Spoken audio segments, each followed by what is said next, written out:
Welcome students.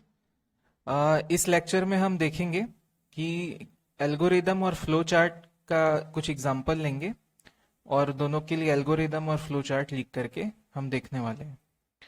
इसके पहले के लेक्चर में आप लोगों ने पढ़ लिया है कि एल्गोरिदम क्या होते हैं और फ्लो चार्ट क्या होते हैं। बस उसी का हम यहाँ पे कुछ एग्जांपल करने वाले हैं कि किसी भी पर्टिकुलर टास्क के लिए या प्रॉब्लम के लिए हम एल्गोरिदम कैसे लिखते हैं और फ्लो चार्ट कैसे लिखते हैं। तो स्टूडेंट, सबसे पहला एग्जांपल मैं यहाँ पे ले रहा हूँ। इस एग्जांपल में हम देखेंगे, मैं आपको बताते जाता हूँ। हमें क्या करना है, यहाँ पे प्रिंट करना है 1 to 20। हमें डिस्प्ले पे प्रिंट करना है 1 नंबर से 20 नंबर तक की डिजिट्स को प्रिंट करना है। ठीक है, तो इसके लिए हम क्या कर सकते हैं, देखिए एल्गोरिदम लिखेंगे। सबसे पहला स्टेप होगा कि इनिशियलाइज एक्स एस जीरो, है ना। इनिशियलाइज करेंगे सबसे पहले, है ना, एक्स एस जीरो, जैसा आप देख पा रहे हैं। दूसरा स्टेप होगा इंक्रीमेंट करेंगे एक्स को बाई 1। एक्स जीरो की तरह इनिशियलाइज होगा, मतलब एक्स की वैल्यू शुरू में जीरो रहेगी।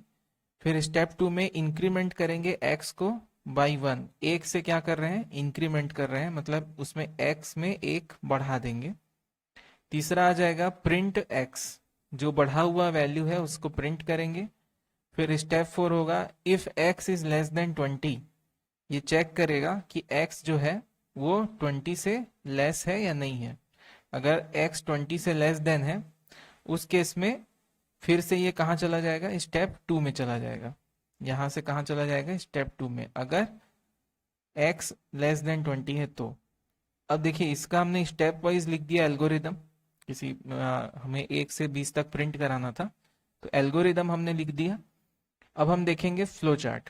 तो इसी का हम क्या देख सकते हैं, फ्लो चार्ट देख सकते हैं। देखिए, ये इसका फ्लो चार्ट है, पिक्टोरियल रिप्रेजेंटेशन होता है। फ्लो चार्ट क्या होता है, पिक्टोरियल रिप्रेजेंटेशन होता है। पिक्टोरियल रिप्रेजेंटेशन किसका, एल्गोरिदम का। एल्गोरिदम का पिक्टोरियल रिप्रेजेंटेशन होता है, करेक्ट। तो सबसे पहले प्रोग्राम क्या होगा, स्टार्ट होगा, देन x इक्वल टू 0 पे इनिशियलाइज करेंगे, या x 0 से कम होगा या इक्वल होगा, ठीक है। फिर आएगा एक इंक्रीमेंट कराएंगे, x में एक इंक्रीमेंट किया हमने, है ना। 0 से एक इंक्रीमेंट हुआ तो 1 आ जाएगा। एक से ही इंक्रीमेंट कराएंगे, मतलब हर बार एक जुड़ता जाएगा उसमें। फिर उसको x जो भी आया उसको प्रिंट कर देंगे, ये डिस्प्ले में दिखेगा। ये क्या होगा, डिस्प्ले होगा, ठीक है। यूजर स्क्रीन पर डिस्प्ले हो जाएगा। फिर ये चेक करेगा कि x, ये कंडीशन है, एक्चुअल में ये कंडीशन के लिए लगाया जाता है डायमंड शेप। कंडीशन है, क्या कंडीशन चेक करेगा कि ये x जो है ये 20 से लेस है, ये ज्यादा है। अगर x 20 से कम है, अगर x 20 से लेस है, कम है, तो क्या हो जाएगा, वापस से इंक्रीमेंट होगा, फिर प्रिंट होगा और फिर चेक करेगा। तो इस तरीके से 1 से लेके 20 तक प्रिंट हो जाएगा वैल्यू, और उसके बाद क्या आ जाएगा, x अगर 20 के बराबर हो जाता है तब तक चलेगा, और x जैसे ही 20 से बड़ा होगा तो क्या हो जाएगा, प्रोग्राम एंड हो जाएगा, वहीं पे प्रोग्राम रुक जाएगा। तो ये पूरा आपका ये फ्लो चार्ट यहाँ पे बनाया गया है। चलिए आगे देखते हैं एक और एग्जाम्पल। Example number 2। देखिए, इस एग्जाम्पल में टास्क हमारे पास में है कि हमें कन्वर्ट करना है फ़ारेनहाइट को डिग्री सेल्सियस में। We need to convert Fahrenheit, temperature जो रहता है ना उसका यूनिट होता है दो अलग अलग, फ़ारेनहाइट और डिग्री सेल्सियस। तो फ़ारेनहाइट से किस में बदलना है, डिग्री सेल्सियस में। तो एल्गोरिदम क्या होगा, step 1, read temperature in Fahrenheit.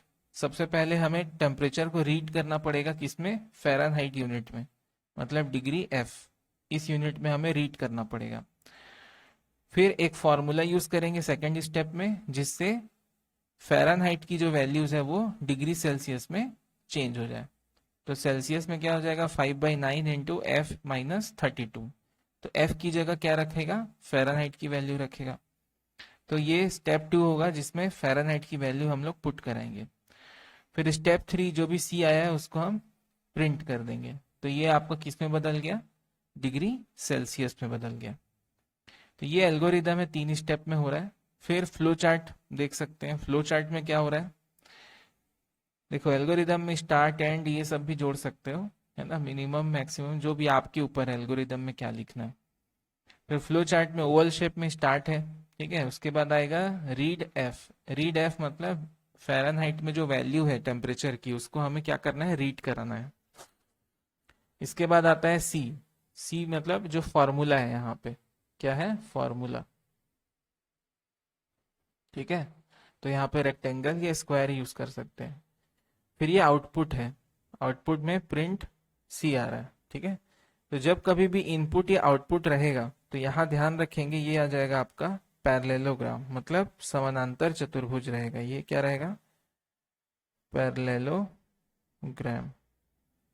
ये पैरेललोग्राम रहेगा, हमेशा इसका ध्यान रखेंगे। फिर आएगा एंड। एंड में भी क्या है, ओवल शेप रहेगा। तो इस तरीके से मैंने आपको 2 एग्जाम्पल मैंने यहाँ पे आपको बताए हैं, और मुझे लगता है कि काफ़ी अच्छे से आपको समझ आया होगा। इसके बाद भी कुछ एग्जाम्पल है जो ऑलरेडी नोट्स में अवेलेबल है, ये और भी आप देख सकते हो, ठीक है। चलिए आगे बढ़ते हैं हम लोग। नेक्स्ट, ये भी एग्जाम्पल है, यहाँ पे कुछ इम्पोर्टेंट नोट है, वो अपन देख लेते हैं क्या नोट है यहाँ पे। थोड़ा छोटा कर लेते हैं। हम्म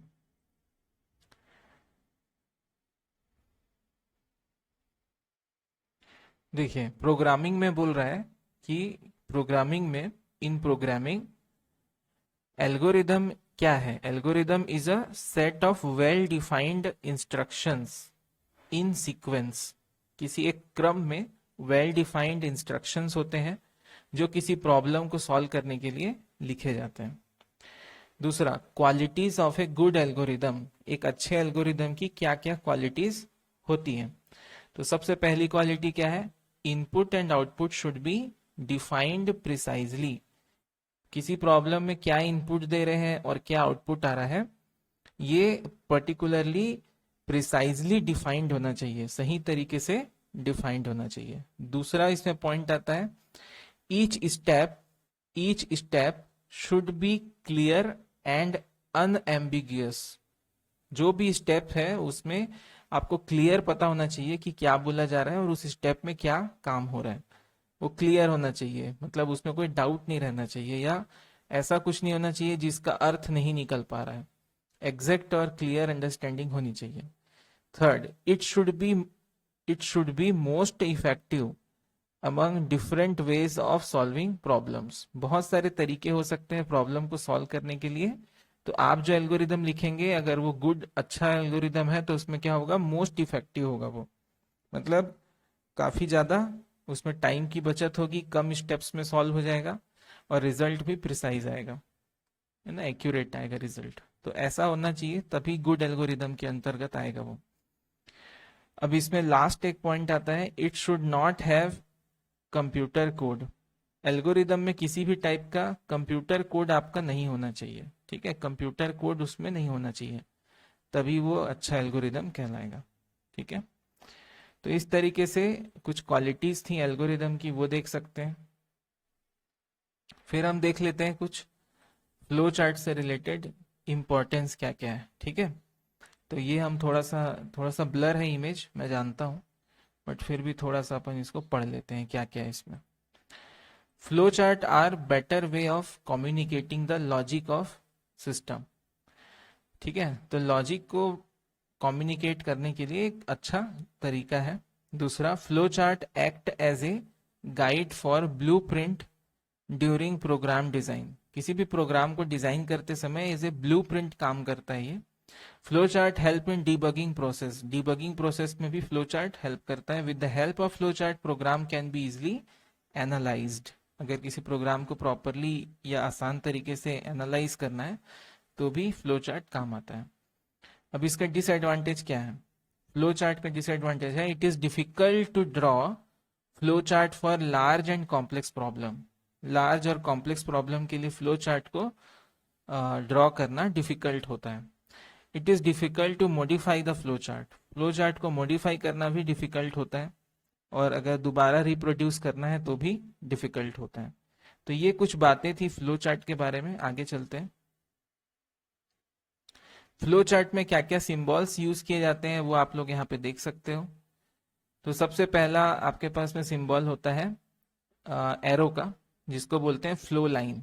क्या बोला जाता है? Flow line. तो यहाँ पर देखिए सबसे पहले सिंबल बताया जा रहा है, फिर पर्पस, फिर उसका डिस्क्रिप्शन।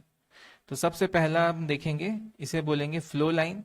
और फ्लो लाइन के अंदर में क्या इसका डिस्क्रिप्शन है कि ये जो सिंबल्स हैं उनको कनेक्ट करने के लिए यूज होता है ना, और प्रोग्राम का फ्लो बताता है। ठीक है, indicates the flow of logic या प्रोग्राम। सेकंड आता है ओवल शेप, इसको बोलते हैं टर्मिनल। क्या बोला जाता है? टर्मिनल। स्टार्ट और स्टॉप के लिए यूज होता है, स्टार्ट और स्टॉप को बताता है प्रोग्राम के। फिर पैरेललोग्राम, इनपुट आउटपुट के लिए यूज किया जाता है। फिर आता है प्रोसेसिंग, इसमें रेक्टेंगल और स्क्वायर यूज कर सकते हैं। फिर आता है आपका डिसीजन के लिए, है ना, डायमंड डिसीजन के लिए।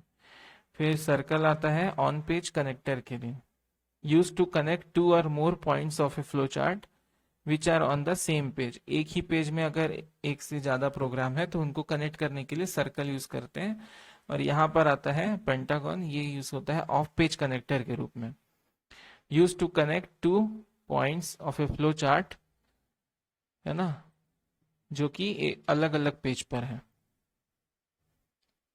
तो ये कुछ आपके फ्लो चार्ट और इनके कुछ गाइडलाइंस में बता देता हूँ। क्या क्या गाइडलाइंस है इसमें? Guidelines for developing flow chart. Flow chart को डेवलप करने के लिए क्या क्या गाइडलाइंस है? तो पहला है, flow chart can have only one start and one stop symbol. एक ही स्टार्ट होगा और एक ही स्टॉप सिंबल होगा। दूसरा, ऑन पेज कनेक्टर्स। एक ही पेज में अगर एक से ज्यादा सिंबल्स हैं तो उनको कनेक्ट करना है तो क्या करते हैं हम लोग? ऑन पेज कनेक्टर यूज करते हैं। ठीक है, एक या एक से ज्यादा पार्ट को कनेक्ट करने के लिए। तो इसको रिफरेंस किया जाता है यूजिंग नंबर, इसमें नंबर दिया जाता है। और ऑफ पेज कनेक्टर्स जो होते हैं इसमें अल्फाबेट से रिफरेंस किया जाता है।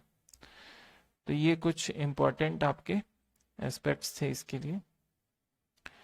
फिर है, general flow of process is top to bottom. General जो फ्लो है वो ऊपर से नीचे की तरफ होता है या बाएं से दाएं की तरफ एरो होना चाहिए, और एक दूसरे को कभी भी एरो क्रॉस नहीं करने चाहिए। इसी में अगला टॉपिक है स्यूडो कोड। स्यूडो कोड क्या होता है? स्यूडो कोड एक नेचुरल लैंग्वेज का कोड है या इनफॉर्मल हाई लेवल डिस्क्रिप्शन होता है कंप्यूटर प्रोग्राम या एल्गोरिदम में। It is written in symbolic code which must be translated into a programming language before it can be executed। जैसे example से ज्यादा अच्छे से समझ आएगा। यहाँ पे एग्जाम्पल में हमने लिया है code to check if the user entered number is odd या इवन। ये ऑड है या इवन है, ये हमें चेक करना है। क्या? Code to check if the user entered number is odd या इवन। तो यहाँ पर हम लिख रहे हैं नंबर, फिर कोलोन डाल के इनपुट कैपिटल में, और फिर हमने लिखा एंटर अ नंबर। फिर if number mod 2 is equal to 0 then print even number, else print odd numbers.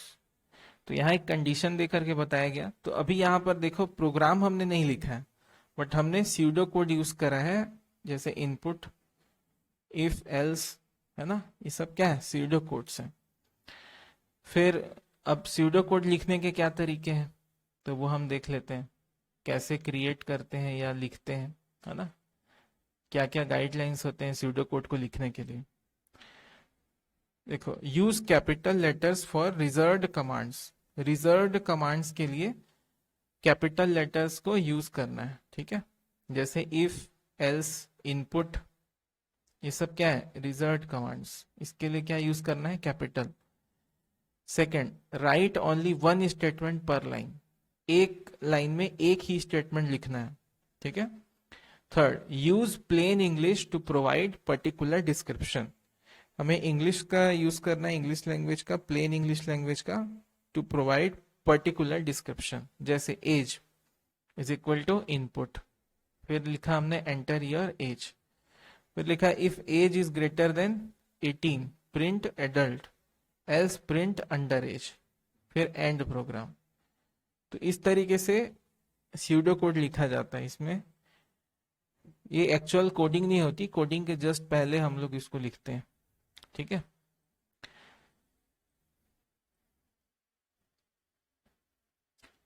फिर इसके एडवांटेज है कुछ, वो देख लेते हैं। इंक्रीज कोड रीडेबिलिटी, कोड को पढ़ने की जो क्षमता है वो बढ़ती है। दूसरा, provides best way to write algorithm, algorithm लिखने का बेस्ट तरीका प्रोवाइड करता है। Best approach to represent how the actual program will be written, actual program जैसे लिखा जाएगा उसके पहले सूडो कोड लिख लेने से हमें बेस्ट अप्रोच पता चल जाता है। तो ये इसके फायदे हो गए। ओके, उसके बाद आता है आपका basic structure of C program, जो हम अगले लेक्चर में देखेंगे। Thank you.